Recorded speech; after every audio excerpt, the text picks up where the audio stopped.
In the sweltering summer of 2025, on the steps of the Clayton County Courthouse in Georgia, an elderly black woman sat quietly, her hands resting on a faded photograph.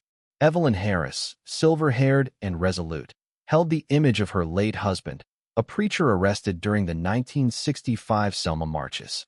The sun beat down, but she didn't waver, her lavender dress catching the breeze. Across the street, Sheriff Tom Bradley watched, his mirrored sunglasses hiding a sneer. He didn't know Evelyn's son was a covert DOJ operative, and he didn't know his next move would unravel his life. The air was thick with the kind of tension that precedes a storm. Bradley, a man who'd ruled Clayton County with an iron grip for decades, strode toward Evelyn, his boots clicking on the pavement.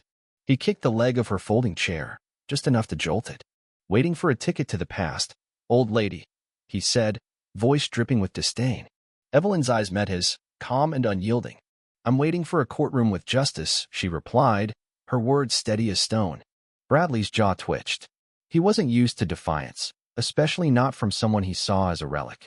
He pulled his radio, his voice cold. "We've got a loiterer obstructing the courthouse steps. Older woman, possible agitator." He smirked, expecting Evelyn to flinch. She didn't. Instead, she held the photograph tighter, her silence louder than his threats. The crowd nearby, a teenager with a skateboard, a woman pushing a stroller, watched but didn't intervene. The moment hung heavy, like a fuse waiting to ignite. Without warning, Bradley produced a pair of oversized handcuffs, snapping them onto Evelyn's wrist with a force that sent the photograph fluttering to the ground. "Trespassing," he barked, yanking her to her feet. "Incitement." He shoved her toward his cruiser, the door slamming shut like a gavel.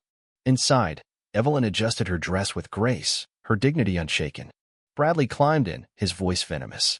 "Every time one of you sits where you don't belong, it just stirs up trouble." Evelyn turned, her gaze piercing. "They're angry because men like you think you're the law, not just wearing it." The drive to the station was silent, but Bradley's knuckles whitened on the wheel. He wasn't used to being called out, especially not by someone he'd dismissed as powerless. At the station, he marched her through the back, past officers who averted their eyes. In the interrogation room, under a harsh fluorescent light, Bradley circled her, tapping his baton against his palm. "You think age buys you respect," he hissed. "I don't kneel for ghosts." Evelyn's silence was a fortress, her calm a defiance that made his blood boil. Then came the moment that would define him, not for power, but for infamy. Bradley grabbed a water bottle, twisted the cap, and poured it over Evelyn's head. The water cascaded through her silver hair, soaking her dress, pooling on the floor. "Outdated symbols need washing away," he muttered, smirking. Evelyn closed her eyes, not in surrender but in transcendence, her stillness a rebuke sharper than words. Bradley laughed, a hollow sound, believing he'd won. He was wrong. In a darkened room across the station, a man watched the surveillance feed. Marcus Harris, Evelyn's son, sat rigid, his DOJ badge hidden beneath a false identity as a tech consultant. His eyes didn't flinch as the water fell. With a single keystroke, he activated a protocol, diverting the footage to a secure DOJ server. "Target confirmed," he said into a comms link, his voice cold as steel. "Begin acquisition." The trap was set, years in the making, born the day Marcus learned his mother's silence was a weapon. Marcus moved through the courthouse like a shadow, his every step calculated. In a secondary IT suite, he opened a laptop, fingers flying across the keys. Code streamed, unlocking encrypted channels, rerouting camera feeds. A countdown blinked, 40 minutes until a federal response team would arrive. On another screen, Bradley paced, unaware his every move was now evidence. Marcus tagged the file. Evidence_1_Evelyn_Harris.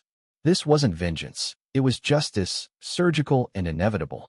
Outside, 6 unmarked SUVs rolled into the courthouse lot, their doors opening in unison. 12 DOJ agents, clad in tactical navy, moved like a single organism, their presence shifting the air. Inside, Bradley leaned against the interrogation room wall, taunting Evelyn. "Got anything left to say?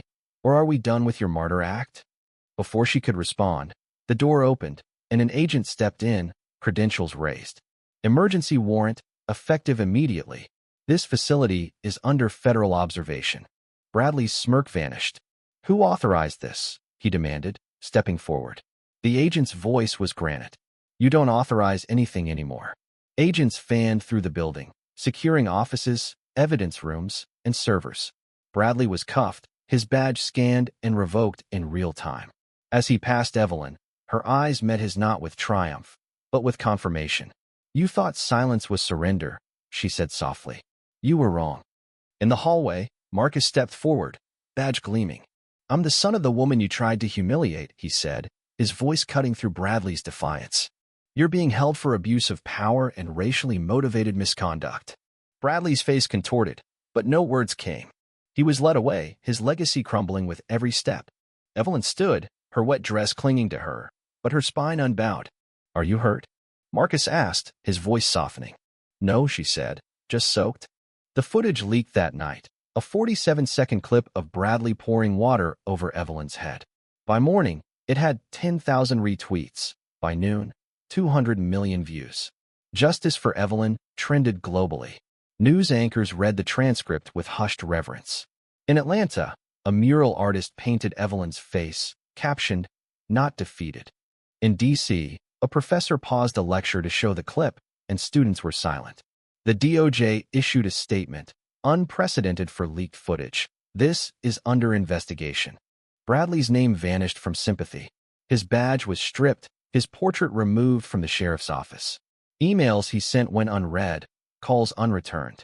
A leaked apology draft, "If I offended anyone," was mocked mercilessly. In Clayton, strangers left purple flowers at Evelyn's home.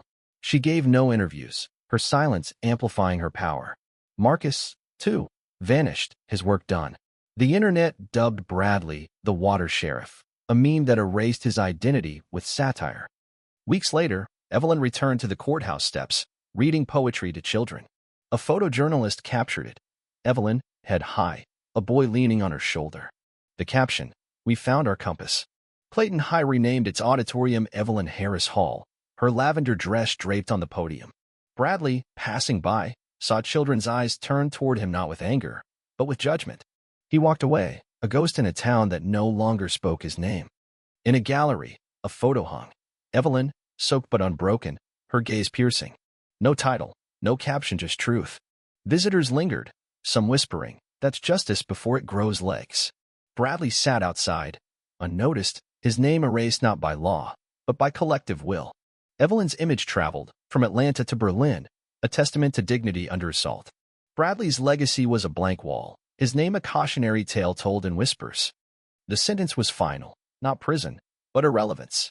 Evelyn remained, not just a woman, but a monument to resilience. Justice didn't need handcuffs, it needed a woman who wouldn't flinch. What do you think? Share your thoughts in the comments below. How do you view violence and injustice in our world today? Take a stand, voice your perspective, let's keep this conversation alive.